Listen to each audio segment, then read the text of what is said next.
সালমান খানের সঙ্গে গোপনে বিয়ের খবর গুজব বলে উড়িয়ে দিয়েছেন বলিউড অভিনেত্রী ঐশ্বরিয়া রায়। বিভিন্ন মাধ্যমে ছড়িয়ে পড়া এই খবরকে ভিত্তিহীন বলেছেন তিনি।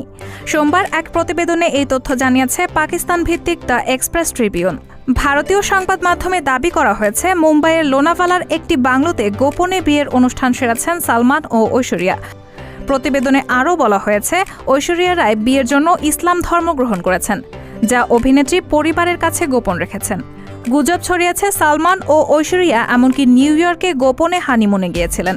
বলিউড ইন্ডাস্ট্রিতে এমন জল্পনা নেতিবাচক প্রভাব ফেলছে ঐশ্বরিয়া রায়ের ক্যারিয়ারে। এক সাক্ষাৎকারে ঐশ্বরিয়া বলেছেন, খবরটি সত্য হলে ইন্ডাস্ট্রি এটি সম্পর্কে জানত, কারণ এটি একটি ছোট্ট পৃথিবী। আমি এমন কেউ নই যে আমার বিয়ে লুকিয়ে রাখব।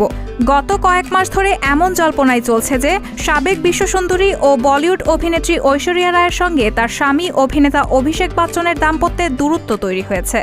বিশেষ করে আম্বানিদের বিয়ের অনুষ্ঠানে একসঙ্গে প্রবেশ না করায় ঐশ্বরিয়া অভিষেককে নিয়ে জল্পনা ঘনীভূত হয়। এছাড়া সম্প্রতি দুবাইয়ে এক অনুষ্ঠানে বিয়ের আংটি ছাড়াই দেখা গেল তাকে, সঙ্গে ছিল মেয়ে আরাধ্যাও।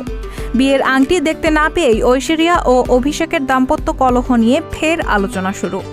রায়হানা মুন, সবার কথা।